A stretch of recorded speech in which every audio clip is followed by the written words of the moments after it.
ये आपका नीट 2022 में आया हुआ क्वेश्चन है, और इस क्वेश्चन को आप इजीली मिनटों में सॉल्व कर सकते हो अगर आप अच्छे से क्वेश्चन को रीड करो तो।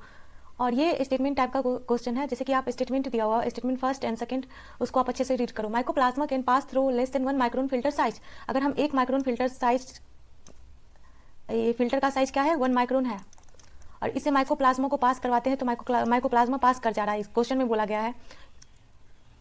तो माइक्रोप्लाज्मा के साइज की बात करें तो 0.3 माइक्रोमीटर होता है आपका, और ये स्मॉलेस्ट सेल है आपका, तो ये इजीली पास कर जाएगा 1 माइक्रोन फिल्टर से। तो ये आंसर क्या, ये ऑप्शन क्या है आपका, ये स्टेटमेंट आपका करेक्ट हो गया।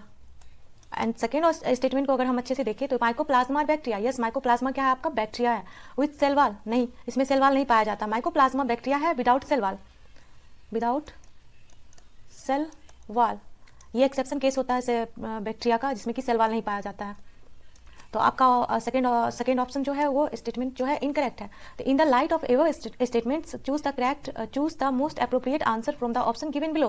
तो इनमें से हमें जो ऑप्शन दिया हुआ उनमें से जो अप्रोप्रिएट है उसको हमको चूज करना है। जैसे कि both statement first and statement second are incorrect, ये आपका क्या है, गलत है, क्योंकि स्टेटमेंट आपके पास फर्स्ट जो है वो करेक्ट स्टेटमेंट आ गया।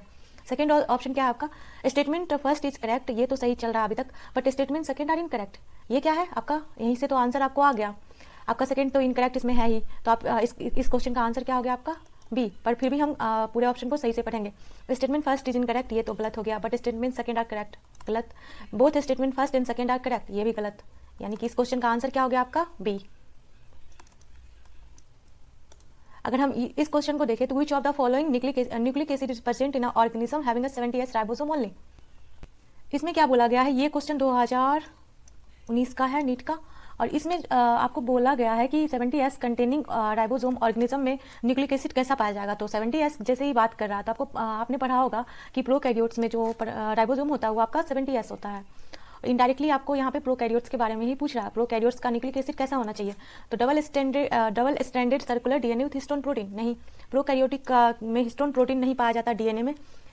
Single standard DNA with protein coat, ये भी गलत है, सिंगल स्टैंडर्ड पाया नहीं जाएगा, डबल स्टैंडर्ड पाया जाता है, अनसर्कुलर होता है। डबल स्टैंडर्ड सर्कुलर डीएनए, ये तो सही हो रहा है, डबल स्टैंडर्ड सर्कुलर डीएनए होता है, एंड डीएनए कैसा है, नेक्ड, यानी कि कोई भी मेम्ब्रेन नहीं होता, ये ऑप्शन क्या आपका हो गया, करेक्ट। एंड फोर्थ में क्या दिया हुआ, double standard DNA enclosed in nuclear membrane, ये ऑप्शन क्या है आपका, गलत। इस क्वेश्चन का आंसर क्या हो गया आपका, सी। प्रोकैरियोट्स की बात करें तो प्रोकैरियोट्स में जो डीएनए पाया जाता है वो डीएनए आपका कैसा होता है, double standard circular DNA without nuclear membrane, DNA without nuclear membrane.